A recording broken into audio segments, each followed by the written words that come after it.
There is a quiet strength in things that have been broken, not the loud kind of strength that demands attention or praise, but a deeper, more enduring kind that comes from having endured the storm, having been torn apart and somehow finding a way to piece oneself back together.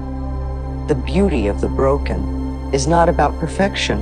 It's about the scars, the cracks, the worn edges that speak of survival. It's about the spaces in between the fractures where light somehow still gets in. To be broken is often seen as something tragic, something to be avoided or fixed. From an early age, we are taught to fear failure, to resist pain, to hide our wounds. We strive for wholeness, for flawlessness, believing that happiness lies in having a life untouched by sorrow. But the truth is, every life is touched by sorrow. Everyone breaks. It's not a question of it, but when. And the measure of a person is not found in how pristine their soul remains, but in what they choose to become after the breaking. Brokenness is not an ending. It is a beginning. There is something profoundly transformative about being shattered. When the old pieces fall away, when the identity we clung to no longer holds, when the illusions we built our lives upon crumble, what is left is the raw material of our true self. In those moments, painful and disorienting as they are, we are offered a rare opportunity to rebuild, not as we were, but as we are meant to be. This process of reconstruction is neither linear nor simple. It is messy, confusing, and often excruciating. It means sitting with grief until it no longer scares us. It means allowing anger, sadness, and despair to speak their truths without shame or censorship. It means embracing vulnerability not as weakness, but as the birthplace of authenticity. Healing is not a straight path. It twists and turns and doubles back on itself. Some days, progress feels like defeat. Some nights, hope is a flickering candle struggling against the wind. But in time, something changes. The pain that once felt unbearable becomes part of the story, not the whole of it. There is an art to being broken and still choosing beauty. In Japan, the ancient practice of kintsugi, the repair of broken pottery with gold, offers a metaphor for this kind of healing. Rather than hiding the cracks, kintsugi highlights them, turning what was once considered a flaw into a feature of beauty.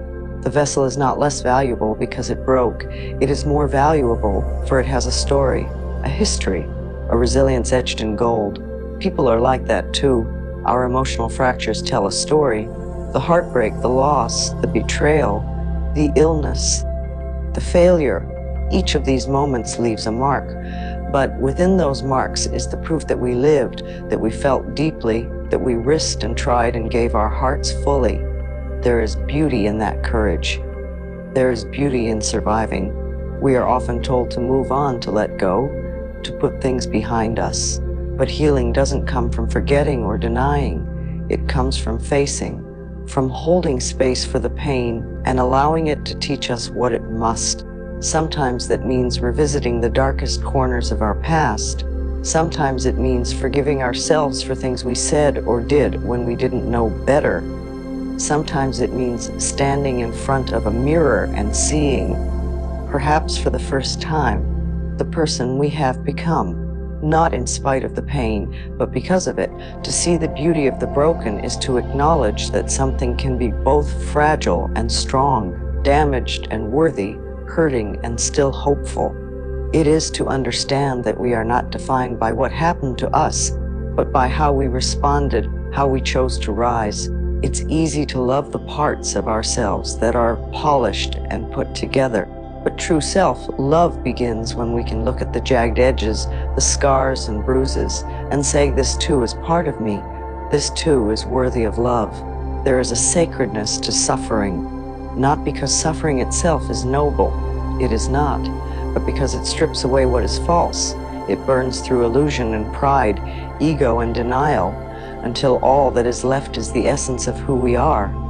When we reach that point of rawness, we discover that we are more than we thought. We are not just survivors, we are creators, rebuilders, alchemists of our own experience. In a culture obsessed with perfection, admitting that we are broken feels dangerous. There is pressure to present a curated version of our lives, smiling photos, perfect families, constant success. But that illusion is brittle. Beneath the surface, everyone is carrying something. The mother struggling with postpartum depression, the teenager hiding anxiety beneath a mask of confidence, the man who lost his job and feels like he's failing, the woman who cries herself to sleep, mourning a relationship that looked perfect from the outside. When we tell the truth of our brokenness, we invite others to do the same. We break the spell of isolation. We become a mirror for each other's humanity. That is where real connection begins. Not in shared perfection, but in shared struggle, in shared becoming. What if we could honor our broken places the way we honor our victories? What if we treated scars as sacred, not shameful? What if we measured strength not by how little we've been hurt, but by how deeply we've healed? The beauty of the broken lies in what we do with our pieces. Some people build walls, others build bridges. Some close off their hearts, afraid to be hurt again. Others open wider, choosing to love even more fiercely. There is no right way to mend, only honest ways. Ways that are true to who we are and what we need. Sometimes, beauty comes not in spite of the pain, but because of it. It comes when we turn our sorrow into song, our grief into art, our loneliness into empathy. It comes when we use our wounds as a guide to help others find their way. It comes when we stop trying to return to who we were and start embracing who we are becoming. There are no neat resolutions here. No bow to tie around the hurt and call it done. Healing is a lifelong process, not a final destination. There will always be moments when the pain resurfaces, when the old ghosts knock on our door. But over time, we learn how to greet them with compassion. We learn how to carry our brokenness with grace. We learn to live with the cracks, not as burdens, but as part of our design. Like the veins in marble, they trace the contours of our experience, adding depth, texture, and meaning. There is something profoundly human about the things that are imperfect. A chipped mug that has been with us through long nights, a faded photograph with bent corners, a laugh that carries a tremor of pain. These things remind us that life is not a smooth narrative, but a college of moments, some brilliant, some brutal, all worthy of being remembered. The broken parts of us are not obstacles to be overcome in order to find happiness. They are the way through. Each time we fall apart and gather ourselves again, we grow, we expand, we become more capable of love, more open to beauty, more attuned to the suffering of others. Pain, when faced with courage, carves space inside us for empathy. It teaches us the language of compassion. It softens the edges of judgment and reminds us that everyone is fighting a battle we can't always see. There is a strange kind of freedom that comes when we stop pretending, when we no longer feel the need to prove that we have it all together. We begin to live more honestly. We stop chasing the illusion of control and start embracing the messiness of being alive. That's when we become real. That's when we begin to truly connect. Not just with others, but with ourselves. To be broken is to be human, and to be human is to be capable of extraordinary resilience. Consider the ways nature recovers after devastation. A forest regrows after fire. A river carves new paths after a flood. The earth does not resist change. It evolves with it. In the same way, our lives, though uprooted by pain, can take new shape, not as they were before, but in forms we never imagined possible. Beauty, in this sense, is not the absence of brokenness, but what arises from it. Sometimes it's not about fixing what's broken, but honoring it. There's grace in saying, yes, this happened. Yes, I was hurt. Yes, I fell apart. There's even more grace in following it with, and I'm still here. The sheer act of continuing, of getting up in the morning, of trying again, of opening your heart one more time, is a testament to the human spirit's ability to endure. In that perseverance, there is beauty more powerful than perfection.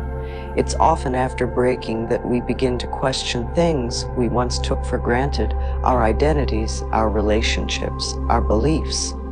Pain has a way of stripping away the unnecessary. What is left are the essentials, the people who stayed, the values that held us steady, the truths that refused to be silenced. This refining process, though painful, leaves us clearer, sharper, more certain of what matters. What once shattered us becomes a compass, pointing us toward what is real and meaningful. We do not emerge from brokenness the same as we were before. We are changed. That change may not be immediately visible to the outside world, but internally, a quiet revolution takes place.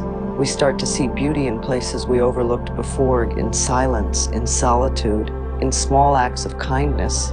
We learn to appreciate the present, not as a stepping stone to some ideal future, but as a sacred space in and of itself. Every breath, every heartbeat becomes an offering, and over time, we begin to notice others who are broken too.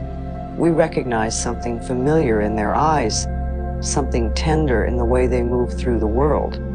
We see their strength not in how loudly they speak, but in how deeply they listen. Not in how much they accomplish, but in how gently they treat others. These are the ones who faced the fire and emerged not unscathed, but transformed. They carry their pain not as a weapon, but as wisdom. To see the beauty in the broken is to reclaim our story, to stop waiting for someone else to validate our experience, to stop measuring ourselves by standards that were never meant to include our pain. Instead, we write our own narrative, one that acknowledges the dark chapters as essential, not shameful, one that understands healing is not about erasing the past, but integrating it. And still, even in the midst of all this transformation, there will be days when we feel the weight of it all, days when the grief returns like a tide, pulling us back into memories we thought we had outgrown. This is not failure. This is not a sign that we are broken beyond repair. It is simply part of the rhythm of healing, ebbing and flowing, rising and falling like breath. What matters is not how quickly we heal or how gracefully we carry our pain. What matters is that we keep going, that we keep choosing to show up, that we keep reaching for light even when darkness feels closer. There is beauty in that effort. There is beauty in trying because it means we haven't given up on ourselves. It means that despite everything, some small part of us still believes in the possibility of peace, of love, of wholeness, not the kind that comes from being untouched by sorrow, but the kind that is forged in the heart of it. Every time we try again, even in the smallest of ways, a soft word instead of silence, a tear allowed to fall, a breath taken with intention, we affirm our humanity. We say, I am still here, and I still matter. Trying is its own kind of bravery. It is the refusal to be defined solely by what hurt us. It is the quiet rebellion against despair. It is the act of planting seeds we may not see bloom, but choosing to plant them anyway. That is not weakness. That is the very essence of strength. And in this effort, in this relentless, hopeful striving, there is a sacred kind of beauty, one that does not demand to be seen, but shines all the same. Those who have been broken often develop an extraordinary sensitivity to the world around them. They feel things more deeply. They notice details others miss. The way the light shifts across a room, the tremble in a voice, the unspoken pain in someone's eyes. They learn to read the language of suffering, to offer comfort not in words but in presence. This heightened awareness is a gift born of pain, a kind of emotional literacy that can't be taught, only lived. With this sensitivity comes empathy, and with empathy, connection, not the superficial kind built on shared interests or casual conversation, but the kind that recognizes the soul beneath the surface. Broken people see each other. They understand what it means to be held together by invisible threads, to carry invisible burdens. And in that recognition, there is relief. There is belonging. There is a kind of love that doesn't need to fix, doesn't need to change, only needs to sit beside and say, me too. In a world that often demands perfection, being broken is an act of resistance. It is a reminder that messiness is not failure, that vulnerability is not weakness. It is an invitation to live more honestly, to let go of the need to perform, to allow ourselves to simply be. And in that being, we create space for others to do the same. Our brokenness becomes a bridge, a way through the isolation, a beacon that says, "You are not alone." Over time, the broken parts begin to feel less foreign. We stop flinching at the memories. We stop hating the mirror. We start to see the full picture, not just the damaged pieces. The person who rose from the ashes is not a shadow of the one who fell. They are something entirely new, someone forged, not ruined, someone who has learned to breathe underwater, someone who carries sorrow and still sings. This transformation is not something that can be rushed. It is slow, like the thaw after a long winter. There will be setbacks. There will be moments when it all feels impossible again. But slowly, the light returns. Slowly, we begin to trust ourselves again. We begin to believe that maybe we are worthy of love. Not because we are flawless, but because we are human. There is a deep, aching kind of beauty in this becoming. It is not the beauty of things that are untouched or pristine, but the beauty of things that have weathered the storm, like driftwood shaped by the sea, like stained glass made from shattered fragments, like a voice that cracks with emotion. It is a beauty that tells a story, a beauty that whispers of endurance and grace, and perhaps most powerfully, our brokenness becomes the source of our greatest contribution to the world. The very things that once made us feel weak or ashamed can become the foundation of our empathy, our creativity, our courage. The wounds we've tended become maps for others who are still lost. Our survival becomes a lifeline. Our truth, however painful, becomes a lantern in the dark, because beauty does not lie in being untouched by life. It lies in being touched deeply and irrevocably, and still finding a way to rise, to love, to hope. The broken are not less, they are more. They are expansive, they are real. They are proof that even in the face of unbearable loss, life continues, that something tender and beautiful can grow from the wreckage, that from the ruins of what was, something entirely new can begin. Consider the story of Maya, a woman in her late 30s who had built what seemed to be a stable life, a loving husband, 2 young children, and a fulfilling career as a therapist. From the outside, she appeared to be thriving, but her world unraveled when her husband, after years of secret struggle, took his own life. In an instant, everything collapsed. The man she loved was gone, her children were fatherless, and she was left holding the broken pieces of a life that no longer made sense. For months, Maya moved through the motions of living, barely able to eat or sleep. Her own training in mental health could not shield her from the tidal wave of grief that overtook her. She felt like a fraud, someone who was supposed to have answers, but couldn't even manage to get out of bed. Friends offered well-meaning advice. Time heals all wounds. Stay strong for your kids. But none of it penetrated the numbness that had settled into her bones. What changed wasn't a sudden epiphany, but something much quieter. One day, while sitting on the floor of her laundry room, sobbing uncontrollably as she clutched one of her husband's shirts, her young daughter walked in, sat beside her, and simply held her hand. In that small moment of shared sorrow, Maya felt something shift. It was the first time she allowed herself to cry fully in front of her children. Not to protect them, but to be real with them. That was the beginning of her healing. Not in fixing her pain, but in being honest about it. Over time, Maya began speaking about her grief more openly. She started a support group for other widowed parents, and through that community, she found both solace and strength. Her brokenness became a bridge, connecting her to people who needed someone who understood their loss not academically, but personally. The pain didn't vanish, but it found a purpose.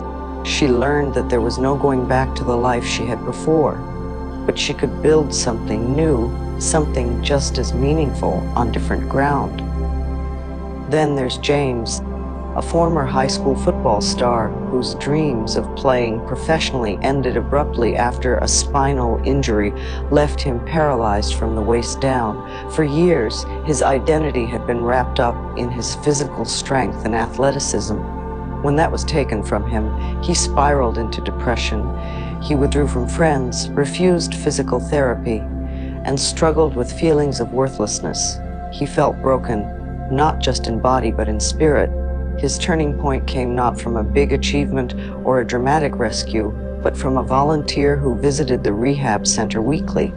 The man, himself a paraplegic, didn't try to inspire James with cliches or pep talks. He just showed up, consistently, quietly. They talked about movies, music, stupid jokes. Eventually, James asked the man how he found joy again. The answer was simple. I stopped trying to be who I was. I started asking who I could become. That stuck with James. Slowly, he began to explore life beyond the field.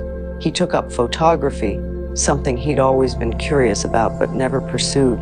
He began sharing his journey online, not to gain followers, but to process his new reality. What he found was a community of people, many of them also living with disabilities, who resonated with his honesty. Years later, James is a professional photographer, known not just for his work behind the lens, but for his voice in the disabled community. His injury didn't end his story, it transformed it. His brokenness didn't diminish his value, it redefined it. And then there's Isha, a refugee from Syria who lost both her parents and 2 siblings in the war. She arrived in a new country with nothing, no language, no home, no one to lean on. For a long time, she was numb, dissociated from the trauma she had witnessed. She lived in survival mode, going through the motions of resettlement, schooling, part-time jobs, always with a sense that she was only half alive. It wasn't until she was asked to speak at a small community event that something inside her began to shift. She hesitated. She didn't believe she had anything valuable to say. But when she spoke about her family, about what it was like to flee in the middle of the night, about how she held her younger brother's hand and promised him they would survive, people listened, not with pity, but with reverence. They saw her not as a victim, but as a witness. Her story, filled with pain, became a source of connection. Today, Isha is an advocate for displaced youth. She helps run programs for refugees, teaching them language skills, job training, and most importantly, how to believe in themselves again. Her brokenness gave her insight, compassion, and the ability to lead with authenticity. She carries her scars not with shame, but as proof of what she's endured and what she can now help others survive. These stories, Maya, James, Aisha, are not exceptions. They are mirrors. They reflect the reality that brokenness is part of the human condition. We don't choose the things that break us. We don't ask for the trauma, the loss, the betrayal, the illness. But we do get to choose what we do with those experiences. We can bury them, numb them, pretend they never happened. Or we can integrate them into the fabric of our being, allowing them to soften us, open us, teach us. Real healing doesn't mean the pain disappears. It means we learn how to carry it differently. We learn how to coexist with sorrow without letting it define us. We find strength in the places that once felt like ruins. And in that quiet resilience, we discover the kind of beauty that doesn't need to be loud or perfect to be profound. Maria's garden. Maria was 72 years old when her husband of nearly 5 decades passed away. Their life had been a quiet one. Modest home, morning coffee rituals, evenings spent watching the birds. His death, though expected due to illness, shattered her sense of purpose. For months, she barely left the house. The silence in the rooms felt too heavy, the memories too loud. One morning, while sorting through his things, she found a packet of flower seeds he had bought but never planted. Something stirred in her, and almost mechanically, she stepped into their neglected backyard and pressed her hands into the soil. She began gardening, not as a hobby, but as a conversation with her grief. Each flower that bloomed felt like a reply from the universe, saying, "Something still wants to grow here." Over the next few years, her garden became a local treasure.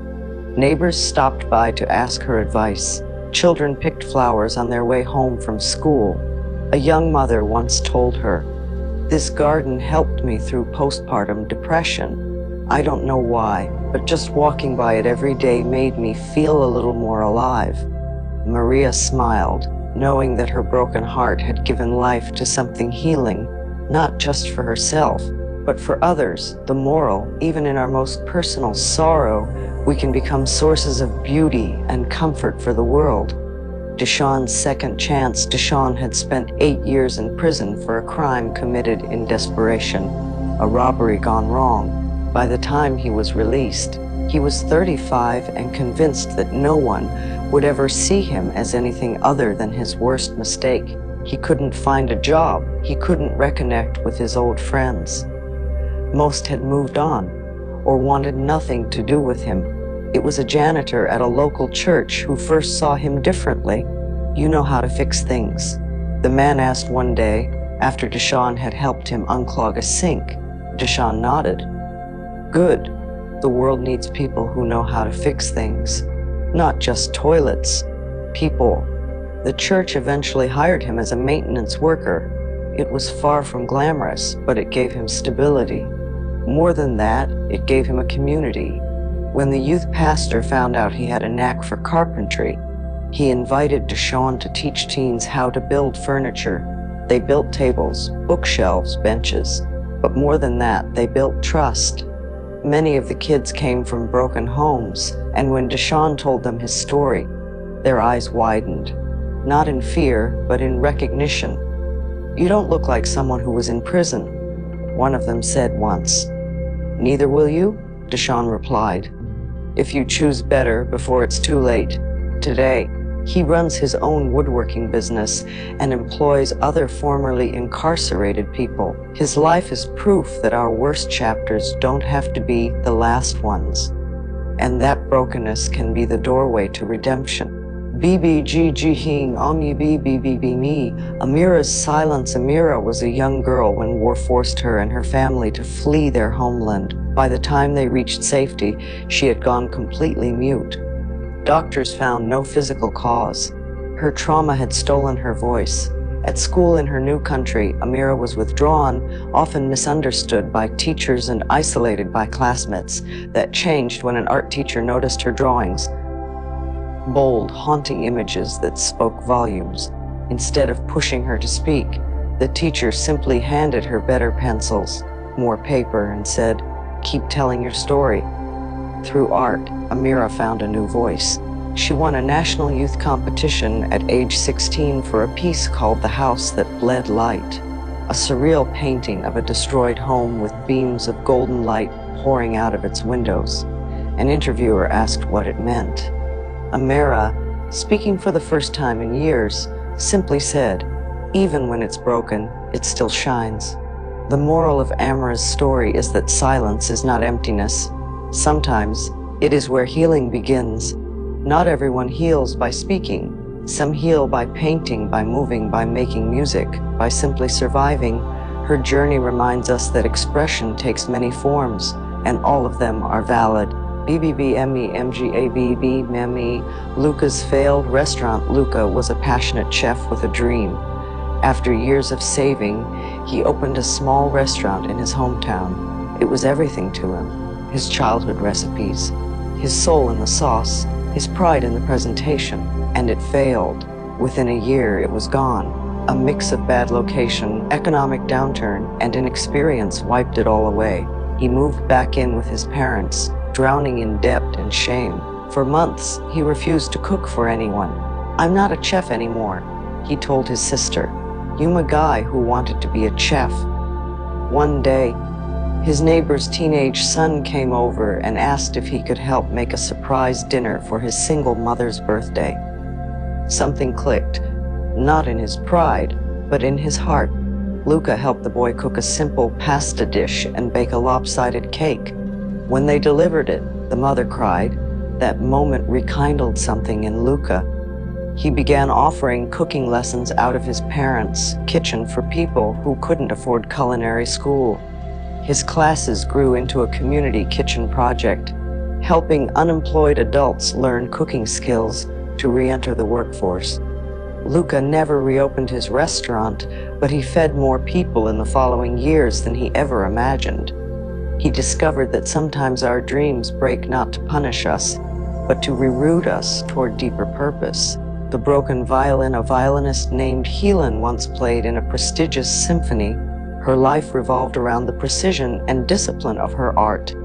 One night, during a house fire, she lost everything, including her priceless 18th century violin. She escaped with her life, but her hands were badly burned, her hearing damaged by the smoke alarms and falling debris. Doctors said she might never play the same way again, and they were right. She couldn't. Her technique was off, her grip was weak, her hearing was uneven, but she couldn't stay away from music, so she began composing instead. What came out of her wasn't the crisp, mathematical brilliance she'd once mastered. It was raw, dissonant, haunting. When she first performed her compositions, using a cheap second-hand violin, shaking slightly, critics were divided. Some called it jarring, even ugly, but others heard something deeper, emotion unfiltered by perfection. Her work began to draw attention, especially from trauma survivors and veterans.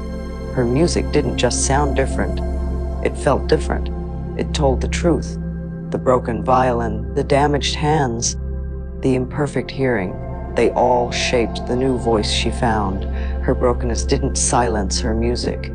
It gave it a new timbre, one that spoke to those who had also lost something and needed to hear that it was still possible to create beauty from ruin. These stories, each drawn from real human experience, offer more than inspiration. They serve as living proof that brokenness is not an end, it is a passage. Through it, we discover not only who we are, but what we're truly capable of becoming.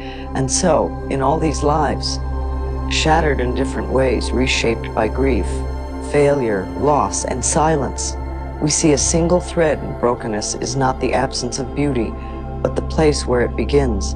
Each crack, each scar, each faltering step forward is a brushstroke on the canvas of a life lived fully, not perfectly. Fully. These stories remind us that even when everything falls apart, something meaningful, something quietly luminous, can still rise from the pieces.